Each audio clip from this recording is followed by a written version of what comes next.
안녕하세요. 머니카페입니다.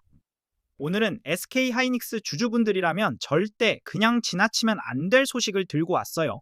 바로 SK 하이닉스가 미국 증시에 상장하겠다고 나선 건데요. 이게 단순한 뉴스가 아니라 지금 내 주식에 직접 영향을 주는 이야기거든요. 호재인지 아니면 함정인지 오늘 명쾌하게 정리해 드릴게요. 자, 먼저 사건의 발단부터 짚고 갈게요. 지난 3월 25일 SK 하이닉스가 공시를 하나 냈어요. 미국 증권거래위원회, 즉 SEC의 ADR 상장을 위한 등록 신청서를 비공개로 제출했다는 내용이에요. ADR이라는 단어가 좀 낯설게 느껴지실 수 있는데 쉽게 설명해 드릴게요. ADR은 미국 주식 예탁 증서라는 건데요. 한마디로 미국 투자자들이 SK 하이닉스 주식을 달러로 편하게 사고 팔 수 있게 만든 일종의 복사본 증서예요. SK 하이닉스가 자기 주식을 보관기관에 맡기면 JP모건 같은 미국 금융사가 그걸 담보로 달러 표시 증권을 발행하고 그 증권이 미국 시장에서 거래되는 방식이에요. 직접 미국에 새 법인을 세우는 게 아니라 지금 한국 증시에 있는 SK 하이닉스와 연동된 증서를 미국에서도 거래할 수 있게 만드는 거죠. 그럼 왜 지금 이 타이밍에 미국 상장을 추진하는 걸까요? 이유는 크게 두 가지예요. 첫 번째는 돈이 필요해서예요. AI 반도체 경쟁이 얼마나 치열한지 아시죠?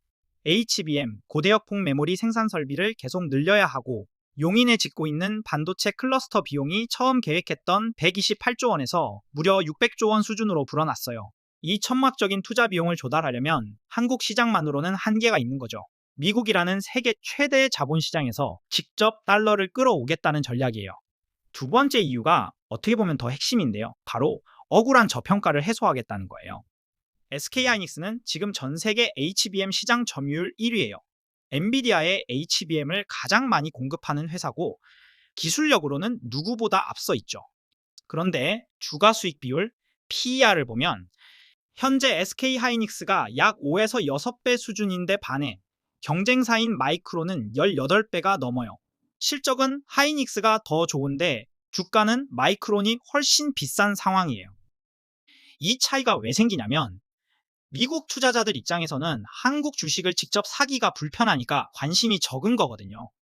미국의 ADR로 상장하면 글로벌 기관 투자자들이 직접 들어올 수 있고 그러면 마이크론 수준의 밸류에이션을 받을 수도 있다는 계산이에요. 실제로 비슷한 사례가 있어요. 대만의 TSMC예요. TSMC도 1997년에 뉴욕 증권거래소에 ADR로 상장했는데 그 이후로 글로벌 투자자 기반을 확보하면서 기업 가치가 크게 올랐고 지금은 세계 최고의 반도체 기업으로 인정받고 있잖아요. SK 하이닉스도 이 선순환 구조를 기대하는 거예요. 자, 그러면 이게 무조건 호재냐? 여기서 잠깐 냉정하게 반론도 살펴볼게요. 지금 시장에서 제기되는 가장 큰 우려는 지분 희석이에요. 이번 ADR 상장은 기존 자사주를 쓰는 게 아니라 새로운 주식을 찍어내는 신주 발행 방식으로 추진될 가능성이 높아요. 규모는 전체 주식의 약 2.4% 수준, 금액으로는 10조에서 15조 원 정도예요. 주식을 새로 발행하면 기존 주주들의 지분 비율이 낮아지겠죠. 이게 단기적으로 주가에 부담이 될 수 있어요. 두 번째 우려는 역유입 리스크예요. ADR은 원본 주식과 연동되어 있기 때문에 미국 투자자가 ADR을 들고 와서 한국 주식으로 바꿔달라고 하면 그 물량이 국내 시장으로 쏟아질 수 있어요. 실제로 지금 미국에 상장된 국내 기업들, 예를 들어 KB금융이나 신한지주 같은 경우에는 미국 시장에서 오히려 한국보다 싼 가격에 거래되고 있고 이 가격 차이를 이용한 역유입 현상이 종종 발생하거든요. 그러면 SK하이닉스도 같은 전철을 밟을까요? 여기서 시장의 시각이 엇갈려요. 회의론자들은 기존 금융주 사례를 들며 미국 프리미엄을 기대하기 어렵다고 하고요. 낙관론자들은 SK하이닉스는 다르다고 해요. 금융주나 전통 산업과 달리 SK하이닉스는 엔비디아의 핵심 파트너사로 AI 반도체 시대의 인프라 기업이기 때문에 미국 현지 투자자들 사이에서 이미 충분한 인지도가 있다는 거죠. 마이크론과 직접 비교되면서 오히려 프리미엄을 받을 가능성도 있다는 분석이에요. 그럼 지금 SK하이닉스 주주라면 어떻게 봐야 할까요? 결론부터 말씀드리면 단기보다는 중장기적으로 긍정적으로 해석하는 게 맞아요.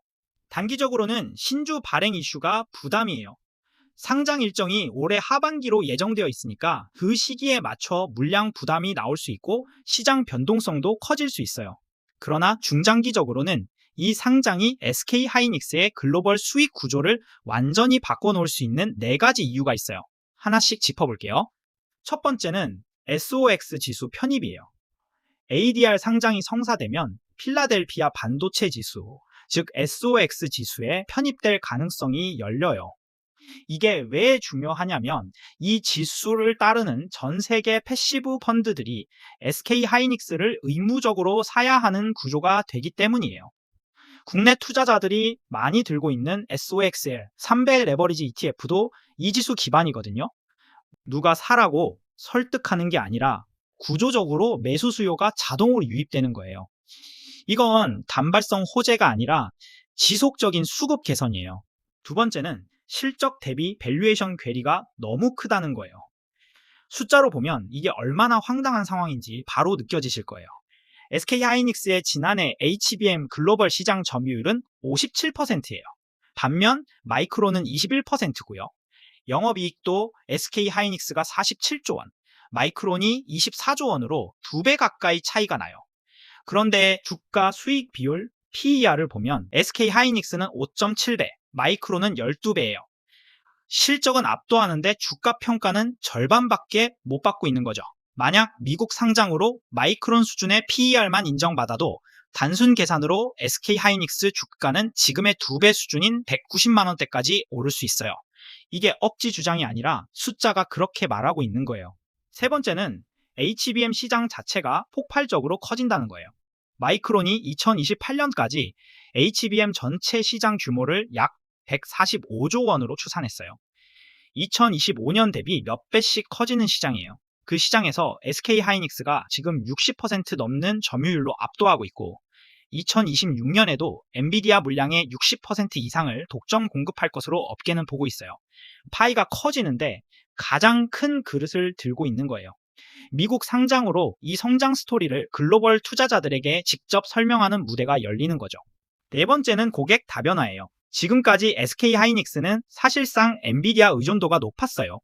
그런데 2026년에는 브로드컴, 구글, AMD 같은 비엔비디아 고객들의 HBM 구매 비중이 전체의 45%까지 늘어날 것으로 전망돼요. 미국 상장은 이들 빅테크 기업들과의 접점을 더 넓히는 계기가 되고 단순히 엔비디아 부품 공급사라는 이미지를 벗고 진정한 AI 인프라 파트너로 격상되는 기회예요. 수익 구조가 다변화되면 주가 안정성도 올라가요. 핵심은 이거예요. 이번 자금 조달로 HBM 생산 능력이 확대되고 그게 실적으로 이어지냐는 거죠. SK 하이닉스 광노정 사장은 주주총회에서 수년금 100조 원 이상 확보를 목표로 한다고 했고 HBM사 기술 개발도 선제적으로 완료했다고 밝혔어요. AI 메모리 수요는 2030년까지 공급이 부족한 상황이 지속될 것이라는 전망도 나오고 있고요. 자금력이 기술력과 만나면 이건 진짜 글로벌 AI 인프라 기업으로의 도약이 될 수 있어요. 정리해 볼게요. SK 하이닉스의 미국 ADR 상장, 이건 단순한 주식 상장 이야기가 아니에요. 한국의 반도체 챔피언이 글로벌 자본시장에 직접 도전장을 내민 거예요. 단기 지분 희석 부담은 있지만 억울한 저평가를 해소하고 글로벌 AI 인프라 기업으로 재도약할 수 있는 발판이라는 점에서 장기 투자자라면 오히려 기회의 시각으로 바라볼 필요가 있어요. 물론 최종 판단은 여러분의 투자 성향과 보유 기간에 따라 달라져야 하고 상장 규모와 방식이 아직 확정되지 않은 만큼 앞으로 나올 공시를 꼭 체크하시길 권해드려요. 오늘 머니카페에서 준비한 영상이 도움되셨다면 좋아요 꾹 눌러주세요. 다음 시간에도 여러분의 투자의 속도를 더해줄 명쾌한 분석으로 찾아올게요. 감사합니다.